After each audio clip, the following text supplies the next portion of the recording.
ಚನ್ನಪಟ್ಟಣ ಉಪಚುನಾವಣೆಯ ಹೋರಾಟ ಕ್ಲೈಮ್ಯಾಕ್ಸ್ ಹಂತಕ್ಕೆ ಬಂದು ನಿಂತಿದೆ. ಕೊನೆ ಕ್ಷಣದವರೆಗೂ ಕೂಡ ಅಭ್ಯರ್ಥಿಗಳು ಹಾಗೂ ಕಾಂಗ್ರೆಸ್ ಮತ್ತು ಜೆಡಿಎಸ್ ಕಾರ್ಯಕರ್ತರು ತೀವ್ರ ಕಸರತ್ತನ್ನು ನಡೆಸ್ತಾ ಇದ್ದಾರೆ.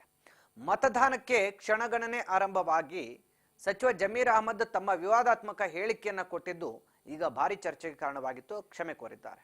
ಚನ್ನಪಟ್ಟಣ ಚುನಾವಣೆಯ ಪ್ರಚಾರದ ವೇಳೆ ಸಚಿವ ಜಮೀರ್ ಅಹಮದ್ ಖಾನ್ ಅವರು ಕೇಂದ್ರ ಸಚಿವ ಎಚ್ ಡಿ ಕುಮಾರಸ್ವಾಮಿ ಅವರ ಬಗ್ಗೆ ಆಕ್ಷೇಪಾರ್ಹ ಪದ ಬಳಕೆ ಮಾಡಿದ್ರು. ಕರಿಯ ಕುಮಾರಸ್ವಾಮಿ ಬಿಜೆಪಿಗಿಂತ ಡೇಂಜರ್ ಅಂತ ತೀವ್ರ ವಿವಾದವನ್ನ ಮಾಡಿದ್ರು. ಸಚಿವ ಜಮೀರ್ ಅವರ ಈ ಮಾತು ರಾಷ್ಟ್ರ ಮಟ್ಟದಲ್ಲಿ ಸದ್ದು ಮಾಡ್ತಿದ್ದಂತೆ ತಮ್ಮ ಹೇಳಿಕೆಯನ್ನ ಸ್ಪಷ್ಟನೆ ಪಡಿಸಿದ್ದಾರೆ.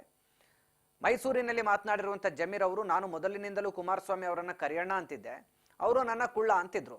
ನಾನು ಈ ರೀತಿ ಕರೆಯುತ್ತಾ ಇರೋದು ಇದು ಇಂದು ನಿನ್ನೆಯದಲ್ಲ. ಬಹಳ ವರ್ಷಗಳ ಹಿಂದೆ ನಾವು ಅಷ್ಟೊಂದು ಅನ್ಯೋನ್ಯವಾಗಿ ಇದ್ದೆವು.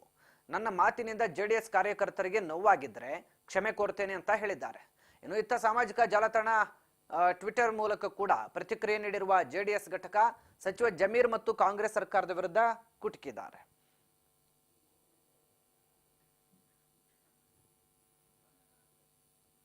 ಯಾರಿಗಾದಿಂದ ನಾವು ಇವತ್ತೇನು ಹೊಸದಾಗಿರಲಿಲ್ಲ, ಅವತ್ತಿಂದ ಹೇಳ್ಕೊಂಡು ಬರ್ತಾ ಇರೋದು.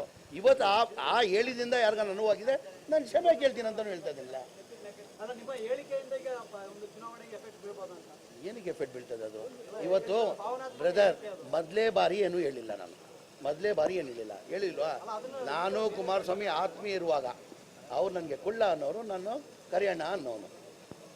ಈಗ ಆದಿಂದ ಯಾರನ್ನ ಜೆಡಿಎಸ್ ಕಾರ್ಯಕರ್ತರಿಗೆ ಏನೋ ನೋವಾಗಿದೆ, ಕ್ಷಮೆ ಕೇಳ್ತೀನಿ. ಯಾರಿಗಾದಿಂದ ನಾವು ಇವತ್ತೇನು ಹೊಸದಾಗಿರಲಿಲ್ಲ, ಅವತ್ತಿಂದ ಹೇಳ್ಕೊಂಡು ಬರ್ತಾ ಇರೋದು. ಇವತ್ತು ಆ ಹೇಳಿದಿಂದ ಯಾರಿಗ ನೋವಾಗಿದೆ, ನಾನು ಕ್ಷಮೆ ಕೇಳ್ತೀನಿ ಅಂತಾನು ಹೇಳ್ತಾ ಇದ್ದಿಲ್ಲ. ಏನಕ್ಕೆ ಎಫೆಕ್ಟ್ ಬೀಳ್ತದೆ ಅದು? ಇವತ್ತು ಬ್ರದರ್ ಮೊದಲೇ ಬಾರಿ ಏನು ಹೇಳಿಲ್ಲ, ನಾನು ಮೊದಲೇ ಬಾರಿ ಏನಿಲ್ಲ ಹೇಳಿಲ್ವಾ.